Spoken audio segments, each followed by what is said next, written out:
Hi everybody, my name is Patricia Dean. I'm the MacGillycuddy Reeks EIP, European Innovation Partnership Project Manager. I work with the Kerry Development Partnership and I'm joined here today by Enda Mullins. Enda works for the National Parks and Wildlife Service and she's based in County Wicklow, so a little bit of a trek away from Kerry.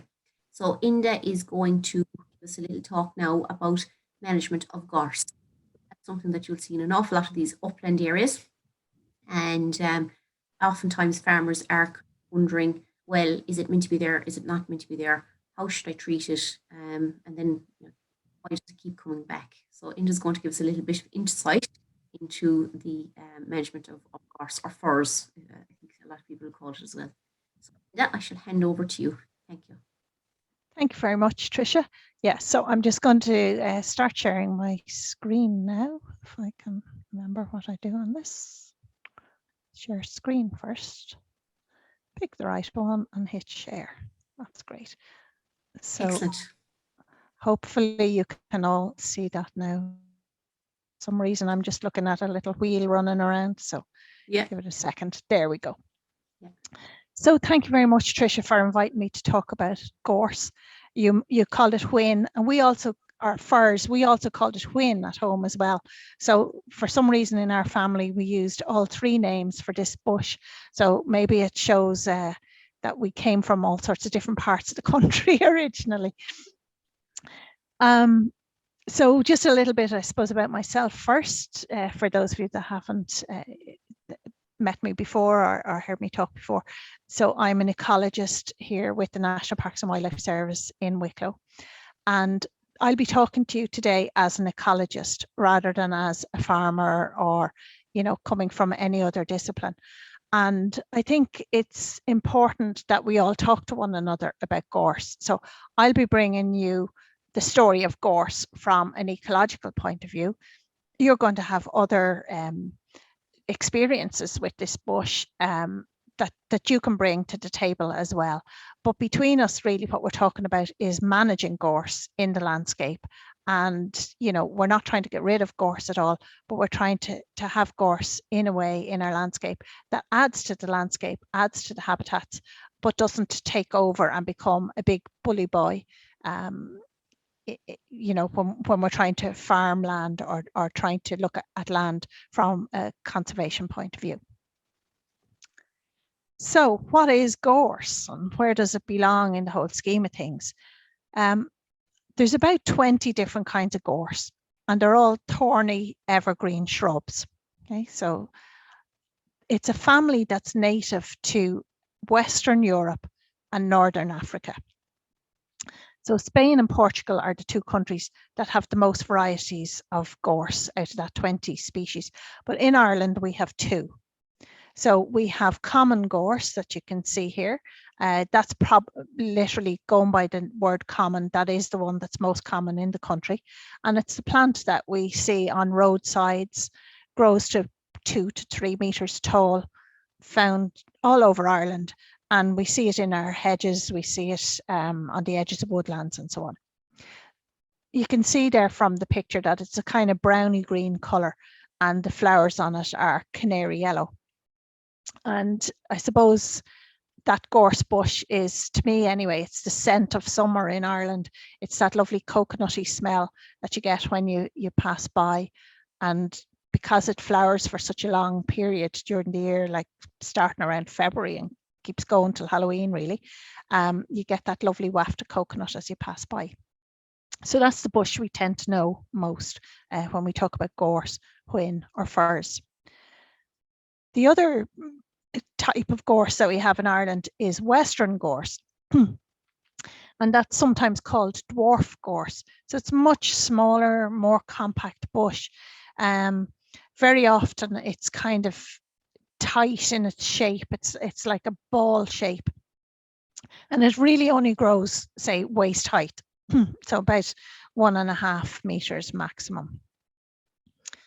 It flowers later in the summer, so it doesn't start till about July and it goes on till September or so. So sometimes people call it autumn gorse. And if you pass it by, you're not going to get that lovely coconut smell. So you'll know it by its colour, this kind of brighter green, lemony yellow flowers, and no scent off it, and very tight to the ground in that bushy ball sort of shape, as if it was, you know, topiary, as if somebody trimmed it all neatly.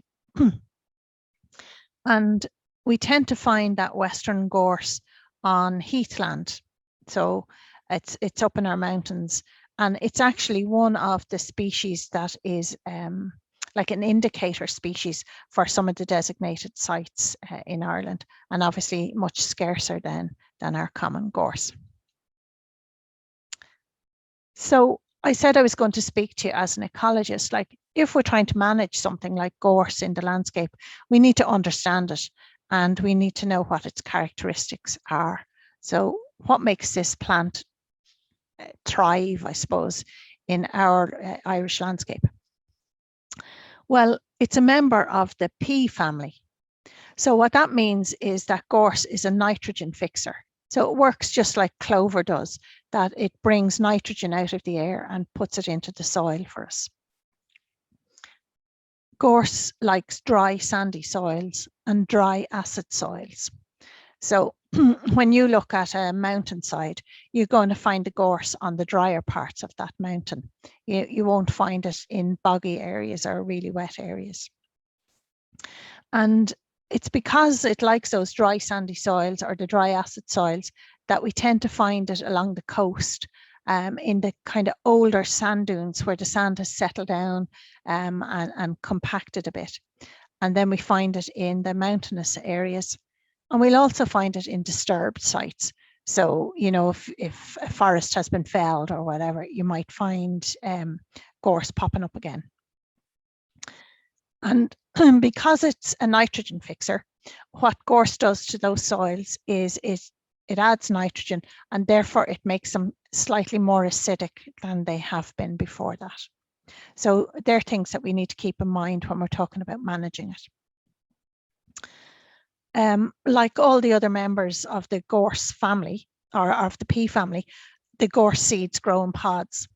And it's a little technique that the pea family uses. When the pods dry, they shrink and they twist and they burst open. And that flings the seeds out away from the gorse plant itself, so that the new little seedlings are not competing with the parent plant. So these can be spread up to 5 meters from the plant that they shoot out. And they're very, very resilient seeds. So they can last up to 40 years in the soil.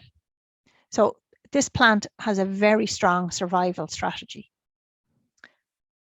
Coming from Western Europe, from Iberia and from Northwestern Africa, this plant loves hot temperatures. So the seeds themselves, they thrive in heat, and fire helps them germinate.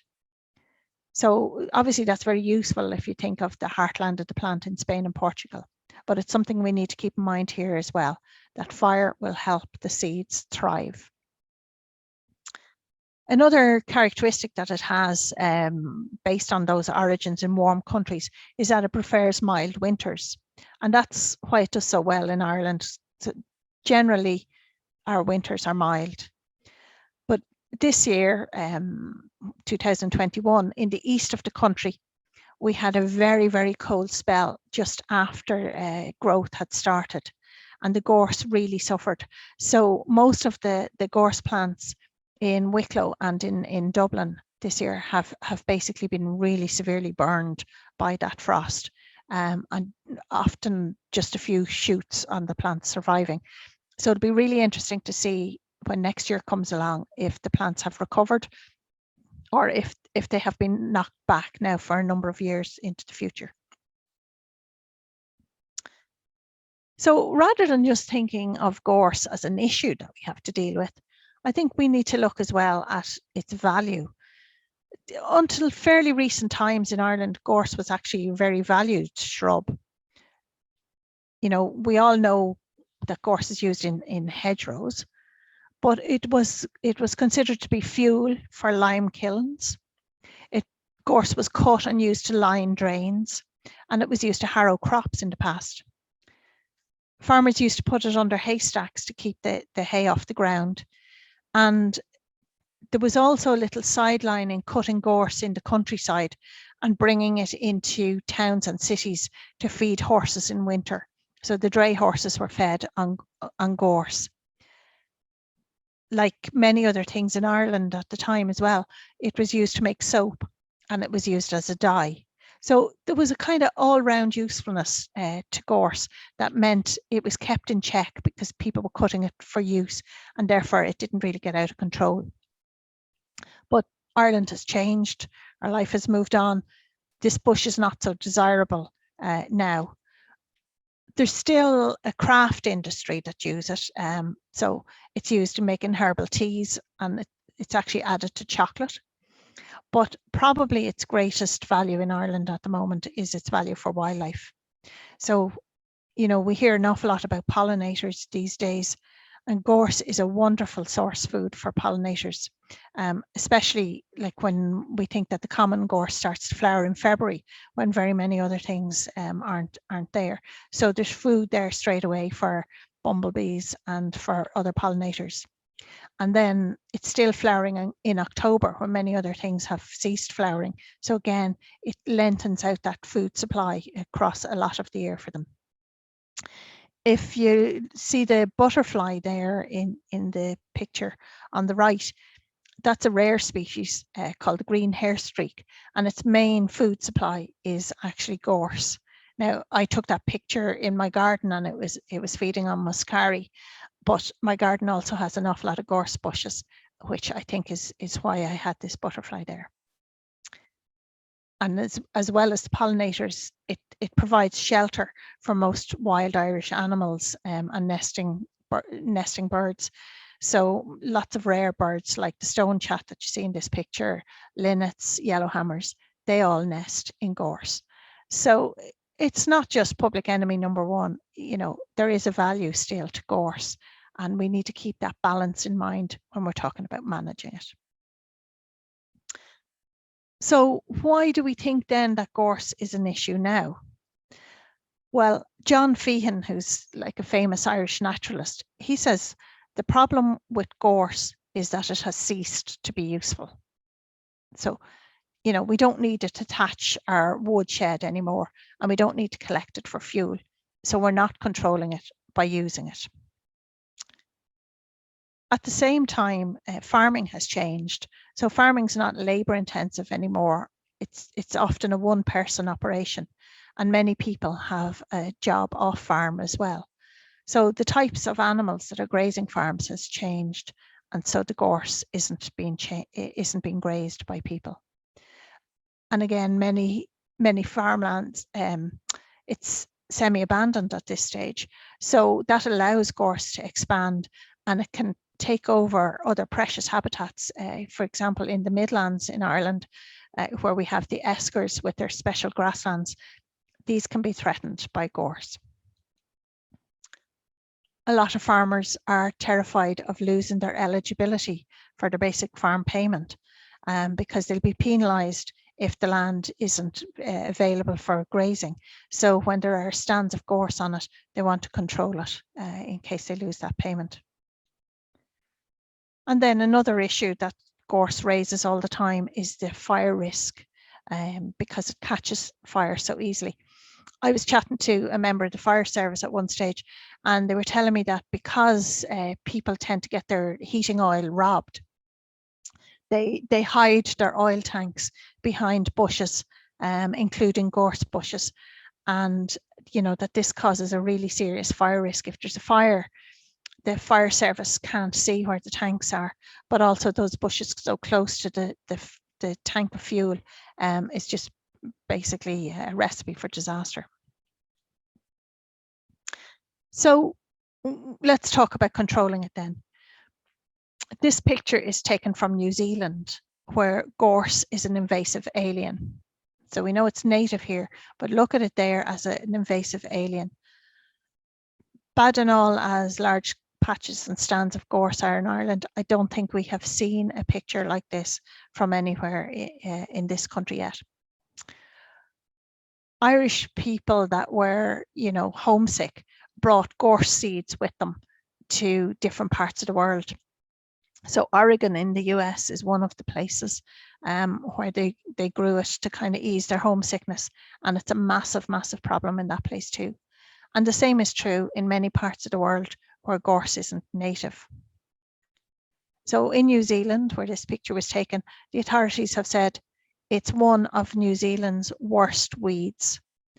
And to quote them, your best ally in tackling gorse will be diligence. So it's something that needs to be tackled, but we need to keep on top of it. So I'm going to look at some methods for controlling gorse for the rest of the talk. And in Ireland, we really only need to keep it under control, unlike New Zealand or the States, where they actually are facing the impossible task of trying to eradicate it. So let's start with controlled burning, because burning is one of the most frequently used methods of trying to get rid of gorse in Ireland. The picture there with the fireman in it is a gorse bush that is literally across the road from my house. So we had a spate of vandalism close to where I live there in 2015, where somebody set a lot of fires, and I smelled smoke.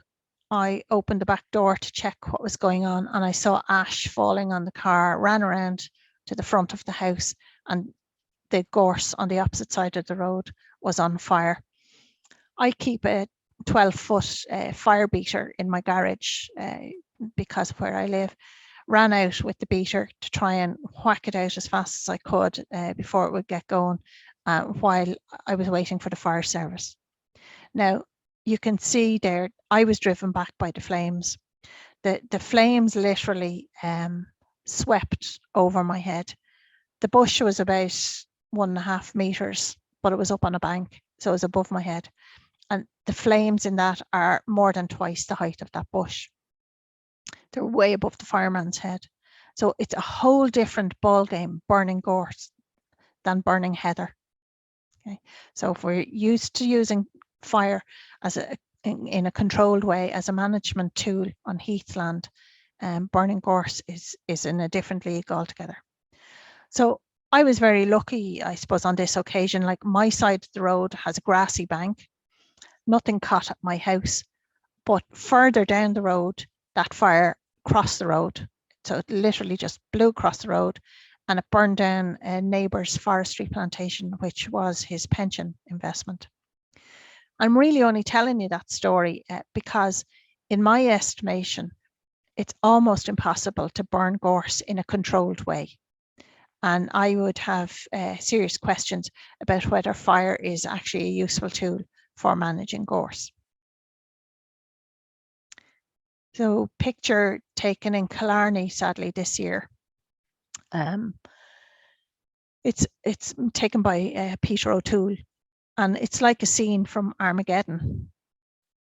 Once a fire becomes a wildfire, it literally consumes everything in its path, and it puts property, it puts woodlands, it puts ecologically sensitive areas, and it puts lives at risk. And I know you know much better than I do that Killarney's economy depends heavily on tourism, but no tourist wants to come and see this blackened aftermath of a fire like this. So the fire at my house and the fire here in Killarney were the work of people acting very irresponsibly, acting like vandals. But that doesn't really matter. What we're talking about is the uncontrolled nature of fire. And if we think about what controlled burning requires, it needs lots of people. These people need to be trained. They need to have modern equipment that's able to stop a fire from spreading, and that's able to put it out at will, so whenever they want to put it out. And it's really, really rare in Ireland to find all those elements together, to find people who know what they're doing, who are trained, get the weather conditions right, have all the right equipment and so on, and be able to keep a fire under control. So what we're really trying to do here is prevent the likes of what happened in Killarney, that happened in Wicklow as well in 2018, 2015, so many parts of the country, by making sure that when we are controlling gorse, that we manage to do it in a way that is proper and correct, and that is totally and completely under control.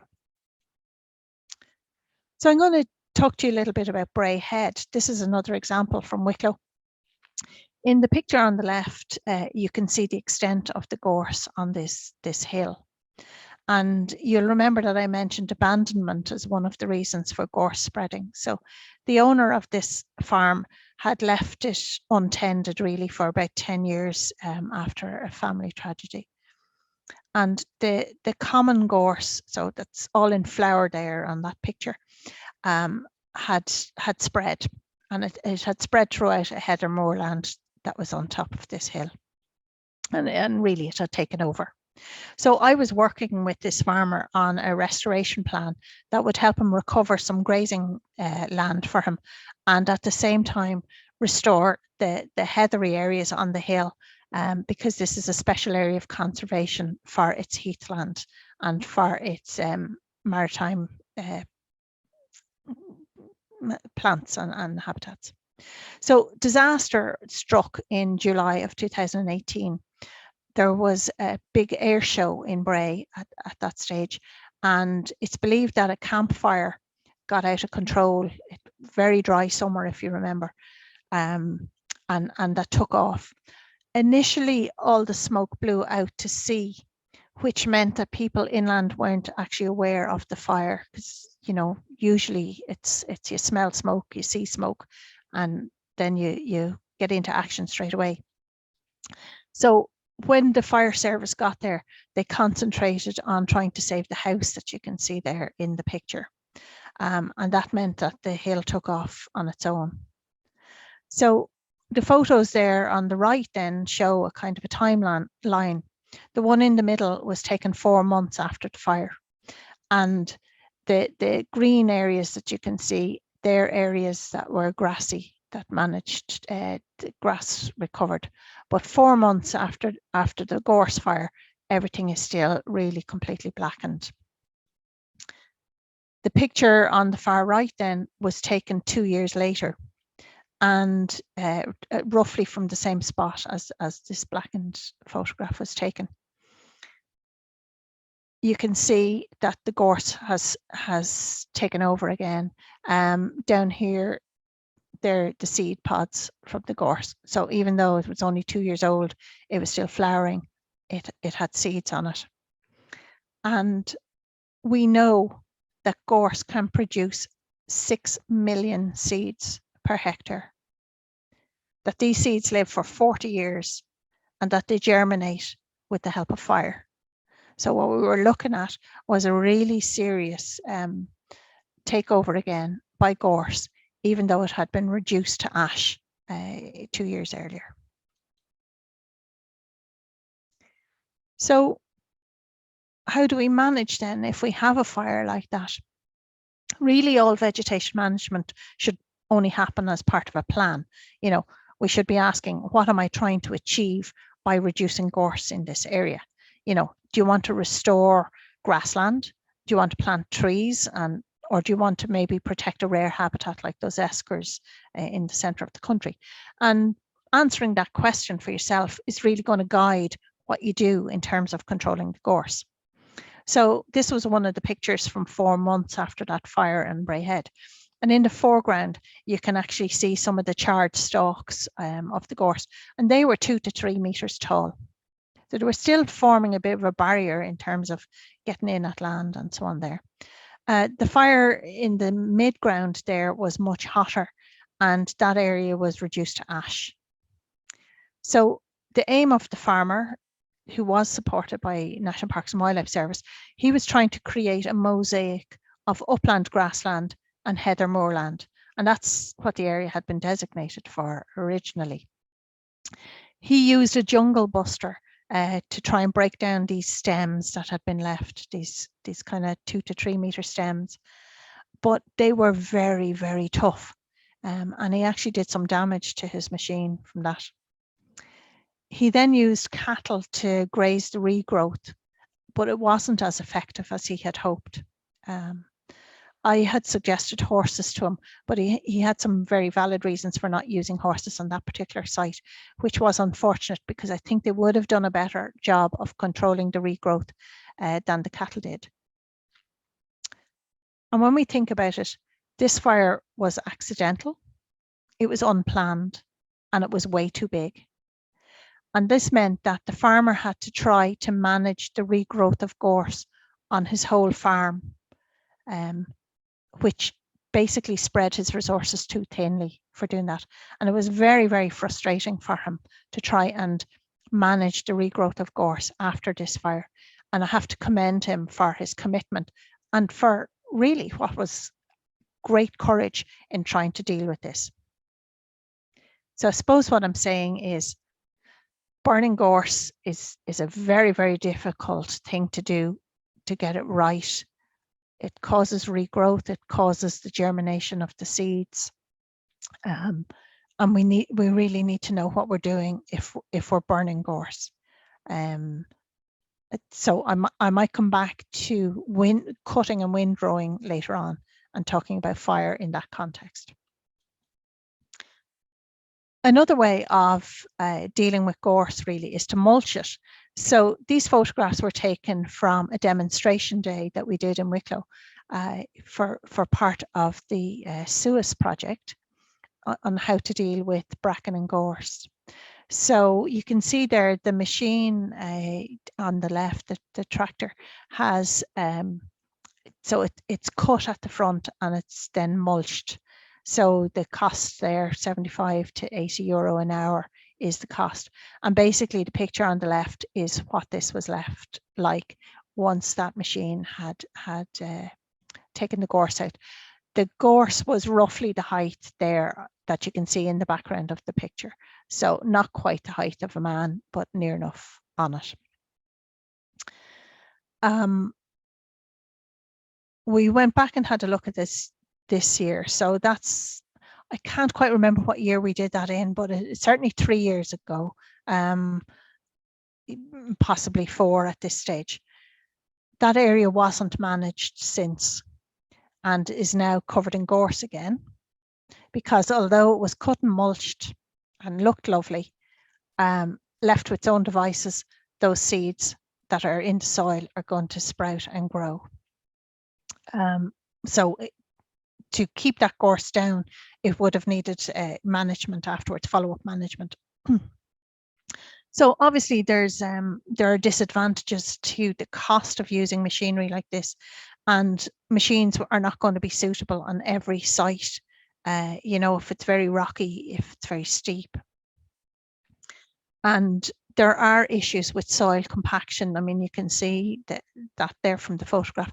And then obviously in rain with runoff from that. So, but I definitely think that one of the biggest disadvantages from the mulching is that it makes a beautifully prepared seed bed really for the gorse seeds to germinate unless we get in there and manage them. So we also need to keep in mind then the timing of the year that this is allowed. So it's legally possible to do this between the beginning of September and the end of February. So this was done in September that year. This picture shows you also an area of young forestry where a mulcher had been used. So the young forestry bit is the bit I'm talking about there, the foreground of the picture. That used to be a solid block of gorse that was about 2 meters to 3 meters high. And the area was mulched very much like what you saw in the previous picture and then sown with Sitka spruce. The mulching kept the gorse down long enough for the trees to get up, but it has since germinated and you have that thick carpet of gorse now. That's about 50 centimeters tall.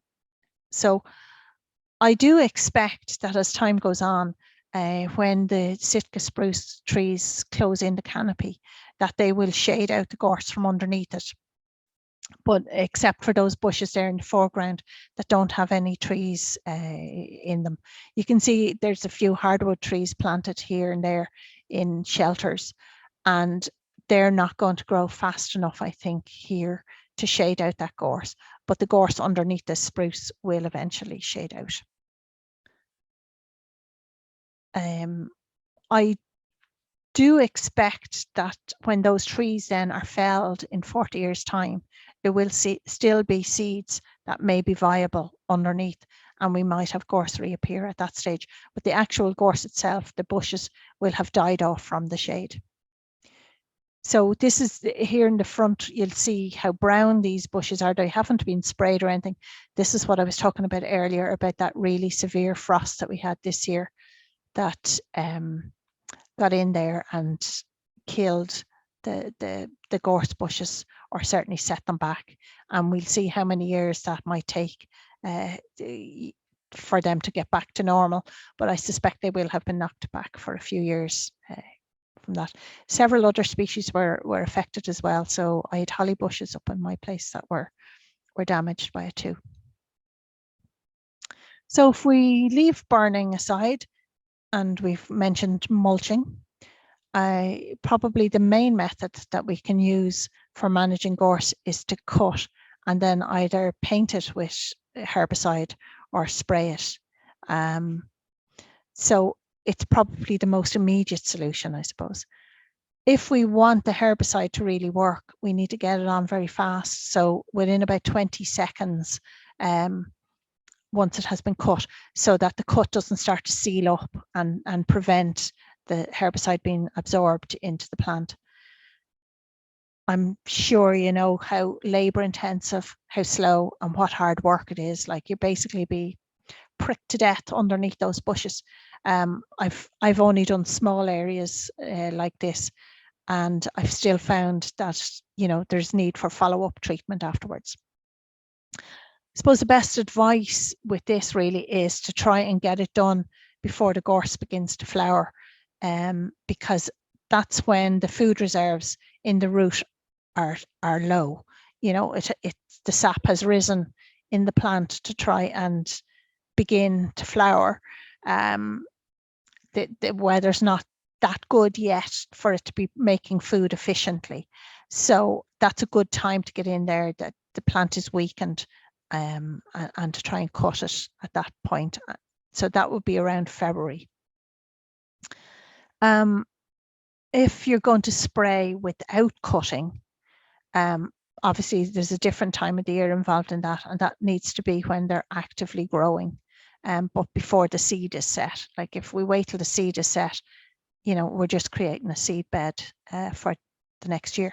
And because the leaves on gorse are spiny and waxy, they're water resistant. So obviously a gelling agent is required into that. And it's really important that all the leaves and stems would be covered by the herbicide, which is very difficult to do. So I suppose, as with everything that's to do with gorse, it'll have to be checked the following year and regrowth sprayed again. So it's a project. It's something that's ongoing if we're trying to manage gorse. So another method then is to graze it. Like I already mentioned at the beginning, that gorse was used as a feed source for animals, especially horses in the past. And in Spain these days, breeding mares graze on the western gorse throughout the summer. So they keep it in check. But here in Ireland, we've kind of got out of the habit of using animals to control gorse.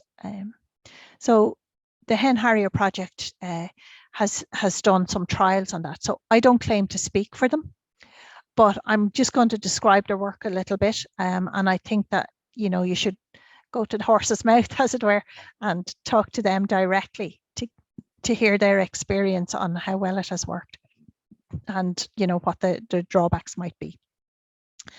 So they ran 2 trial plots. In one, they used 5 horses on an acre of gorse, and they put them in for 5 to 6 weeks in February. They were cared for. They got rations. You know, they weren't just abandoned there. They got water, they got hay as needed. And what they found was that the horses stripped the bark off the gorse bushes and they opened tracks through it.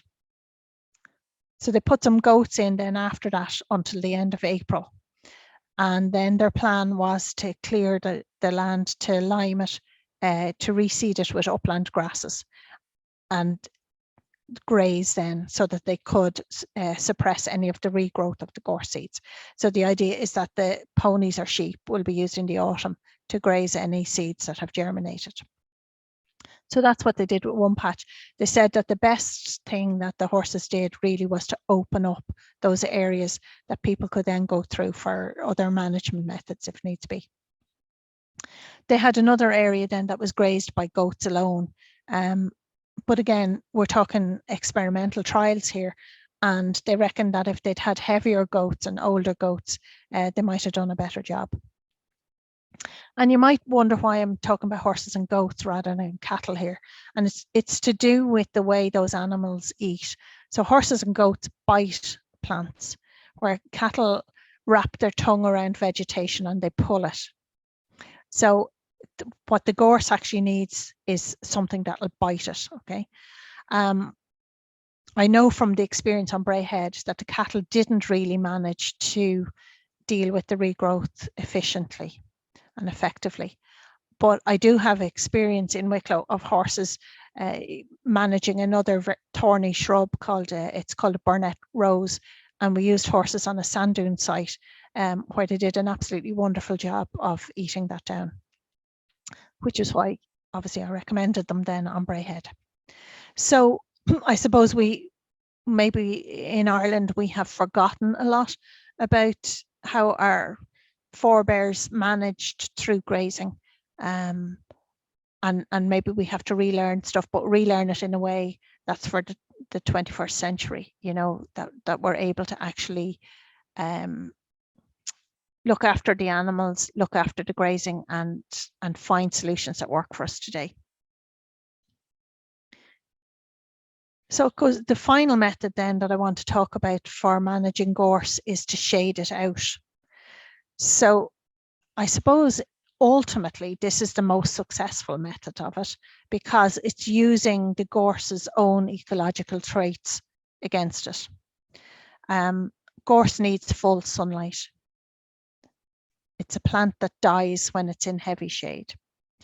So trees can be used to shade it out, but they need to be carefully chosen. So I mentioned at the start that the gorse will have acidified the soil.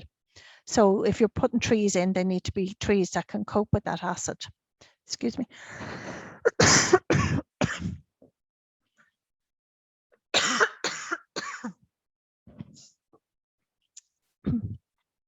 And they need to be quick growing trees. So they need to have developed up and not be choked out by the gorse. So, you know, if the gorse gets knocked back, they need to actually get in there and grow well before that. So if we've done a little bit of management, trees might be a way to go on a site for gorse. But we know that it's going to take about 15 years for trees to shade out gorse. So we are talking about a project that involves time, mightn't be suitable for every site, but is something in our toolbox for dealing with gorse that we can think about. So shading it out is a method that's used in New Zealand. So what they do there is they go in, they clear a small area of gorse, they dig up the roots, and they plant pioneering trees in those gaps. So that would be like planting something like birch here in Ireland. So they make sure that they mulch the trees so that they have some nutrition and that they protect them from rabbits. But that's obviously piecemeal, small section by small section by small section. But they use another method as well that they call seed bombs. So basically it's seeds wrapped up in compost and clay that are about the size of a marble. And then they literally toss them into the gorse stands. And the food for the seeds is there wrapped around them and gives them a chance to get going and to grow fast. So here in Ireland, some areas that have gorse on them have actually been planted in the native woodland scheme. So I'm watching one of those sites at the moment just to see how well that shade will work. But it does mean planting things pretty close together because, you know, in the native woodland scheme, we're obviously planting deciduous trees. So for the winter months, the gorse is going to have daylight getting in there to them.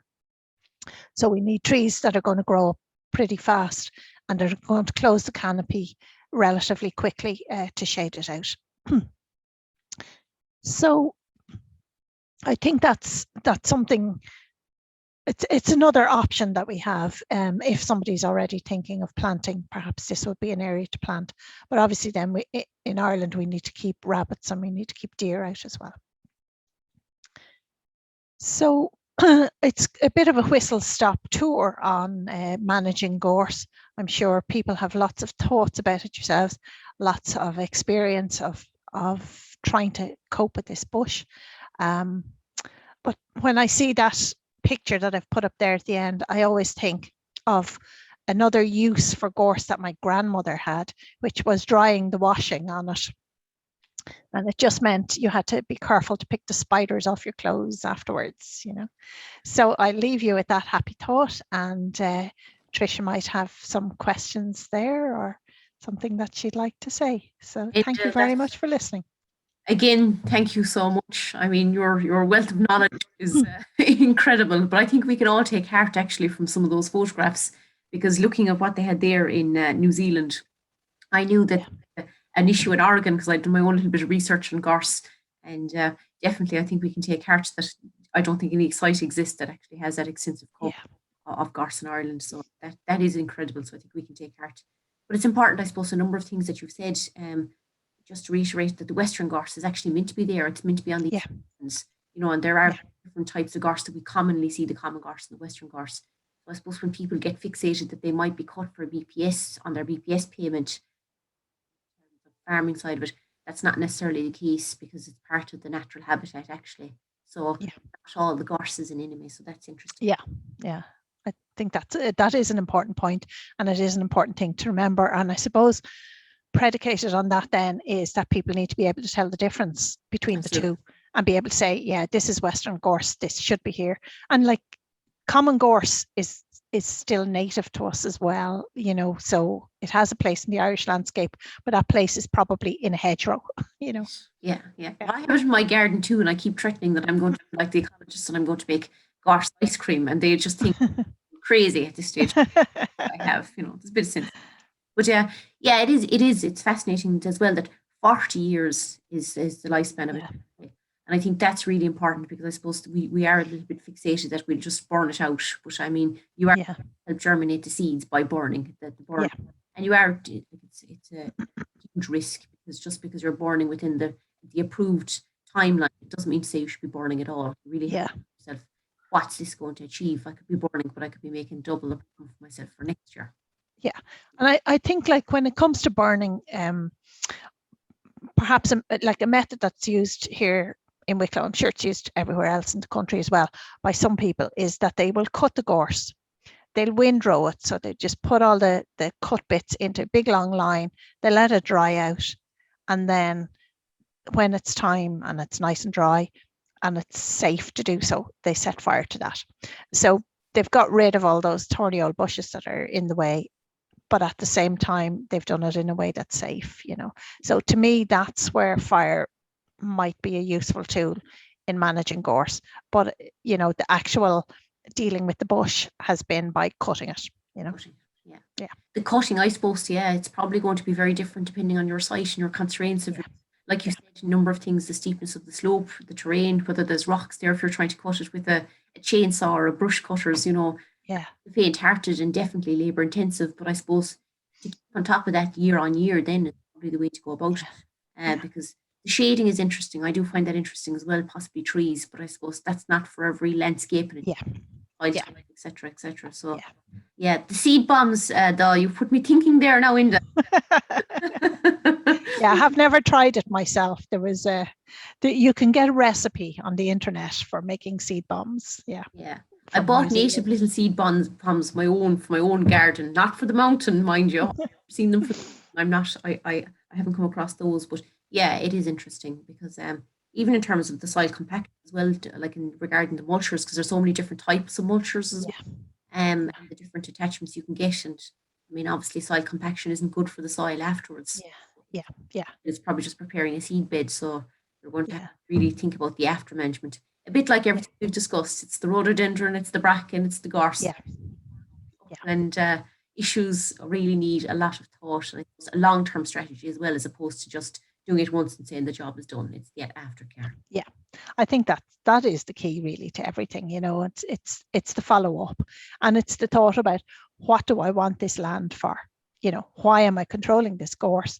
And that in itself is going to help you choose then what method you use. You know.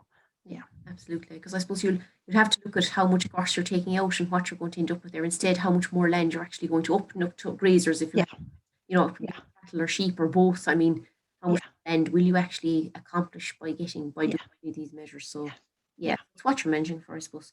And then 20 seconds to apply the herbicide if you do the cutting. Interesting as well. You'd want to be on the ball, I think. Yeah. Now, obviously, that's something that I have learned, that, you know, when I first did it around my own place in the beginning, I was much slower putting on herbicide than that. I think I probably cut the bushes and then I went off and I made up the Roundup and I came back with it and so on and so forth. And I did notice that the next year there were gorse bushes there in the areas that I had treated, that there was lots of new growth on it. So it was really only over time that I learned that thing. And it makes sense. All plants try to seal up a cut no more than we do ourselves. So so that's from Australia and New Zealand, that they'll say that 20 seconds. We probably have a few seconds longer here because we're not as hot and so on. But a bit like the rhododendron, when we're stem treating the rhododendron, you just apply the Roundup as well as quickly as you possibly can. You know, it's allowed to really get into it.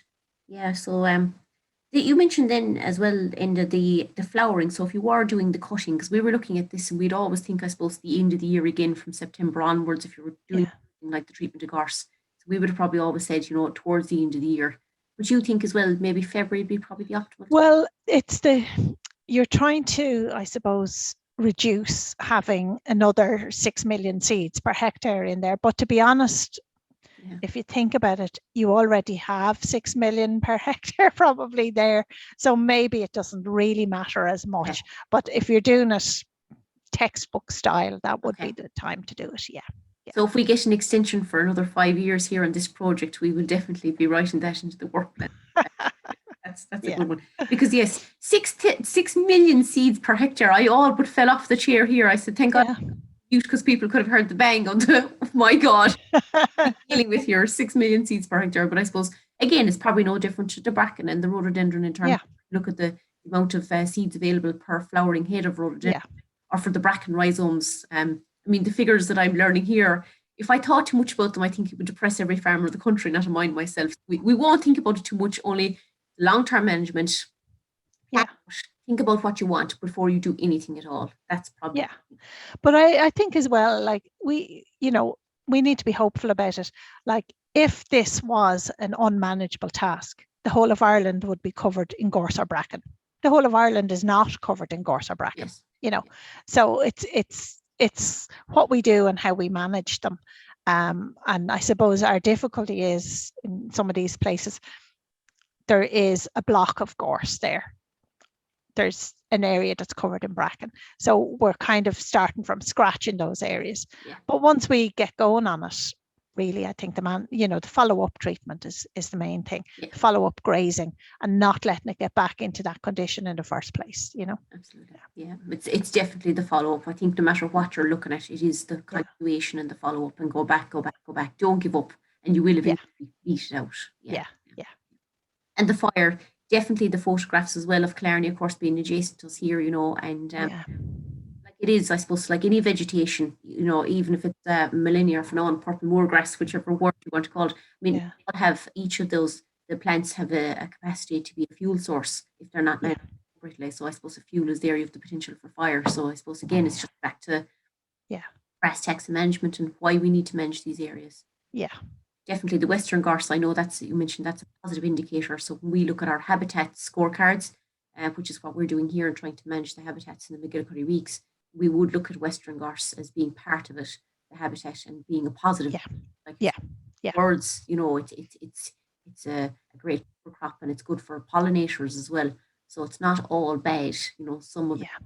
So it's just more about the management of it. And those photographs like that I showed of Bray Head, you know, 10 years prior to that, when it was being actively farmed, the gorse that was mostly there was Western gorse. You know, and the kind of European gorse spread into that, took over much faster when the land wasn't actually being farmed. And you know, that was kind of the issue there. And in some of the bits that were sheltered a little bit from the fire, you know, maybe in behind big rocks and stuff, the Western gorse and bits of heather survived. And so what we were trying to do was have them as the seed source that could help us restore the place, you know. Yeah, the one that those photographs were absolutely devastating. There's no other way to describe that. Yeah. Oh, it was just, it was heartbreaking now walking on that hill with the landowner, especially as we had been walking on it, you know, a few months earlier, talking about what we were going to do and how we were going to manage it and manage the gorse, you know, and then this happened, you know, but yeah, but again, I suppose it's that proactive management, and particularly in the cottages, is trying to get all the common shareholders working together, you know, in a kind of united way, as collectives, and kind of just see that yes, it's not insurmountable and it is manageable, you know. And whatever we do, it be a herbal tea or for wildlife or pollination, there's probably a place for it as well. So, Enda, thank you very, very much. I really appreciate your time, a substantial amount of time I've you know today doing this. And if we have any questions as a follow up from this, but again, like what we're here for, it's share information, share the learnings. We've all got different approaches, and we can learn from each other. There's no doubt about it. Yeah, it's definitely, we learn from one another. And thank you so much for asking me. Like, it's been a real pleasure, you know, and I'm looking forward to getting back on my holidays to the MacGillycuddy Reeks again, you know, to enjoy down there and to catch up with you as well. Definitely, we'll hijack you and bring you around the mountain and show you what we're up to. That's I'd great. love it. Enda, thank you so much. Thank you too.